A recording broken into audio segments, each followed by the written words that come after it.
नमस्कार। आज म तपाईहरुलाई के सिकाउँदैछु भने फेसबुक एकाउन्ट कसरी खोल्ने भन्ने बारे सिकाउँदैछु। र त्यसको लागि तपाईले चाहिँ सबभन्दा पहिला त हामीसँग फेसबुक हुनु पर्यो। फेसबुक छैन भने तपाईले चाहिँ आफ्नो फेसबुकलाई पहिला डाउनलोड गर्नु पर्यो। त्यसको लागि तपाईले आफ्नो मोबाइलको स्क्रिनमा तपाईसँग प्ले स्टोर हुन्छ। प्ले स्टोरमा गएर चाहिँ डाउनलोड गर्नुपर्ने हुन्छ।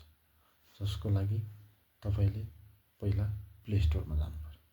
यसरी प्ले स्टोरमा थिच्नु होला र माथि सर्च बारमा गएर फेसबुक टाइप गर्नु होला। जस्तो कि यसरी एफएसी फेसबुक डाउनलोड गर्नु होला। जस्तो मेरो अलरेडी डाउनलोड भएको कारणले मैले डाउनलोड गरिन र म डाइरेक्ट फेसबुकमा जान्छु। यसरी मजाले फेसबुकमा जानु होला। यदि तपाईसँग छ भने चाहिँ यसरी मेरो जस्तै गरेर डाइरेक्ट फेसबुकमा गएर यसरी एकाउन्ट बनाउन सक्नुहुन्छ। सबभन्दा यसरी फेसबुकमा जानु होला। र यहाँ मेरो एकाउन्ट अलरेडी छ र मैले चाहिँ बनाउनु पर्ने नयाँ एकाउन्ट भएको कारणले हामी कहाँ जान्छौं? क्रिएट न्यू एकाउन्टमा जान्छौं।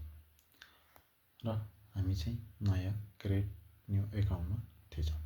यसरी थिचौं। र त्यसपछि यहाँ आएको छ जोइन फेसबुक भनेको छ र फाइन्ड माई एकाउन्ट र क्रिएट न्यू। हामीले जानुपर्ने भनेको क्रिएट न्यू एकाउन्टमा हो। यसरी तपाईले क्रिएट न्यू एकाउन्टमा थिच्नु होला। जस्तो कि मैले पनि यसरी थिचे। र यहाँ के आउँछ भने तपाई इमेल राख्नु होला। अटो इमेल भनेर आउँछ। सिधै इमेल त अटो क्लियर डिटेल। र हामी त्यहाँ गएनौं। हामीले फर्स्ट नेममा जानु पर्यो। फर्स्ट नेममा मैले मिलन राख्ने हो। MILAN गरेर म मिलन फर्स्ट नेममा राख्दैछु। तपाई पनि आफ्नो फर्स्ट नाम यसरी राख्नु होला। र लास्ट नाममा चाहिँ मैले ओखेडा राखे।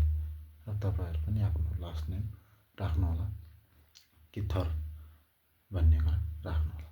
यसरी फर्स्ट र लास्ट नेम भइसक्यो। त्यो भइसकेपछि हामीले कहाँ थिच्ने?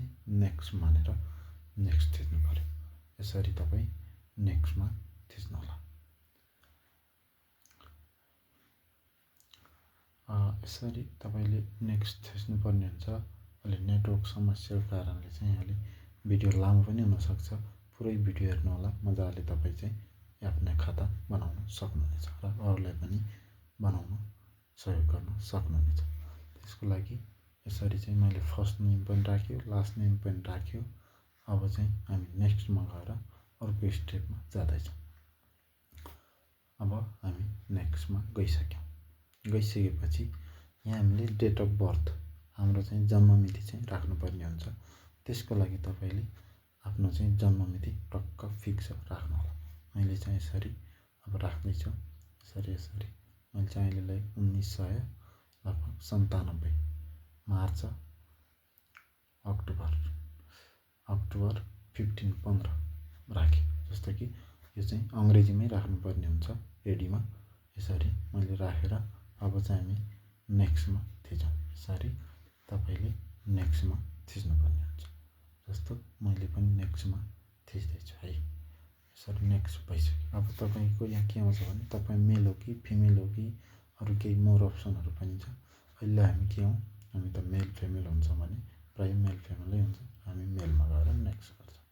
अब इम्पोर्टेन्ट कुरा के हो भने तपाईको चाहिँ ओटीपी आउने गर्छ। त्यसको लागि चाहिँ आफ्नो ओन नम्बर राख्नुपर्ने हुन्छ। जस्तो मेरो यो नम्बर चाहिँ मैले राखे। तपाईहरु पनि सकिन्छ भने आफ्नो नम्बरै राख्नु होला। हुन्न भने चाहिँ आफू नजिककै ओटीपी आउँछ यसमा र पछि पनि काम लाग्ने भएकोले एउटा चाहिँ नम्बर इम्पोर्टेन्ट आफ्नो नम्बर राख्नु होला सकेसम्म चाहिँ है। यसमा ओटीपी आउने गर्छ है त। त्यही भएर मैले आफ्नो नम्बर राखे। तपाई पनि आफ्नो नम्बर राख्नु होला। अब चाहिँ यहाँ पासपोर्ट राखौं। मैले चाहिँ यहाँ पासपोर्ट राख्दै छु है। मैले यहाँ पासपोर्ट के राखे? म आफ्नो हिसाबले पासपोर्ट राख्दै छु। जस्तो कि मैले अहिले चाहिँ 6 नम्बरको चाहिँ पासपोर्ट राख्नुपर्ने हुन्छ। त्यो भन्दा तल चाहिँ हुँदैन। मैले 6 नम्बरको पासपोर्ट राखे। मैले ओखेडा भनेर यसरी आफ्नो पासपोर्ट राखे। तपाई पनि आफूले चाहेको 6 नम्बर भन्दा माथिको पासपोर्ट राख्नु होला। र यहाँ पनि हामी नेक्स्ट गरौँ। यसरी नेक्स्ट भइसकेपछि अब यो फेसबुक पोलिसीहरु आउँछ। यो पोलिसीहरू तपाईँ चाहिँ एग्री हुनुहुन्छ कि नै मैले भनेको नियम भनेर भन्छ। हामी चाहिँ यसमा एग्री छौँ, तपाईँ पनि एग्री भनेर क्लिक गर्नु होला। यसरी चाहिँ यसमा चाहिँ एग्रीमा गएर हामी चाहिँ ठिक छौँ, म चाहिँ क्लियर छु भनेर एग्रीमा क्लिक गर्नु होला। यसरी क्लिक गरिसकेपछि हामी कहाँ फेरि यस्तो आउँछ, वेट गर्नु होला, अलि समस्या छ नेटवर्कको। र तपाईँ चाहिँ नेक्स्टमा गइसकेपछि यसरी हाम्रो ओटिपी आउँछ। मैले चाहिँ वाट्सएपमा ओटिपी मागेको थियो र मेरो टक्क वाट्सएपमा ओटिपी आयो। यदि तपाईँहरूको वाट्सएप छैन भने नम्बरमा पनि मागेर यसरी राख्न सक्नुहुनेछ।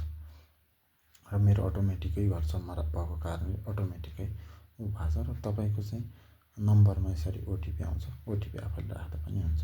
अब यहाँ प्रोफाइल पिक्चर भनेर आइसक्यो। यसमा चाहिँ मैले आफ्नो प्रोफाइल पिक्चर चाहिँ राख्नुपर्ने हुन्छ, किनकि सबैले चिनौँ फल्नु मान्छे भनेर गरेको छ भने म चाहिँ यसमा आफ्नो एउटा फोटो राख्दैछु। मैले एउटा आफ्नो फोटो चाहिँ चुज गरेँ र यहाँनिर डन भनेर गर्नु होला। तपाईँ पनि डन गरिदिनु होला। फोटो राखेर नराख्दा पनि हुन्छ, स्किप गर्दा पनि हुन्छ, तर हामी चाहिँ अहिले चाहिँ सिकाउनु लागि भए पनि फोटो चाहिँ राखिदिएछौँ है। तपाईँहरू पनि फोटो यसरी राख्नु होला। टक्क फोटो राखेर यसरी डन गर्नु होला। फोटो डन भइसकेपछि फेरि हामी चाहिँ वेलकम टु फेसबुक भनेर आउँछ। वेलकम टु फेसबुक मिलन या तपाईँको नाम फलानु भनेर आउँछ। यहाँ चाहिँ कन्ट्याक्ट अपलोडिङ टु फाइन भन्ने फाइन। अब यहाँ के भनेको छ भने तपाईँको नम्बरमा पनि यसरी चाहिँ नम्बरको मान्छेहरूलाई छिटो कन्ट्याक्टमा ल्याउनुलाई यस्तो भन्छ। अहिले हामी चाहिँ नट नाउ भनेर गर्न पनि सक्छौँ, टर्न अन पनि भन्नु। हामी चाहिँ नट नाउमै थिचेर चाहिँ अहिले चाहिँ नगरौँ भन्ने गरेका छौँ। तपाईँ चाहिँ सकिन्छ भने छिटो कन्ट्याक्टको साथीहरू चाहिँ आफ्नो अगाडि आउनुहुन्छ भने टर्न अन गर्नु होला। र अब यसमा चाहिँ के हुन्छ भने तपाईँको चाहिँ 5 जना साथी चुज गर्नुपर्ने हुन्छ। अब नगर्दा नि स्किप गर्दा पनि भयो, ओके एड गरे पनि हुन्छ। र मैले चाहिँ अहिले चाहिँ स्किप गरेँ, तपाईँहरू पनि आफ्नो इच्छाअनुसार गर्नु होला। अहिलेलाई चाहिँ म यसलाई स्किप गर्दैछु है त। यसरी म स्किप गर्दैछु र तपाईँलाई चाहिन्छ भने चाहिँ एड गर्दा पनि हुन्छ है। आफूले चिनेको छ, हामीले स्किप गऱ्यौँ है त। यसरी हामी स्किपमा थिच्दैछौँ। तपाईँ पनि स्किप गर्न चाहनुहुन्छ या एड गर्न चाहनुहुन्छ त्यो तपाईँको छ है त। मैले स्किप गरेँ।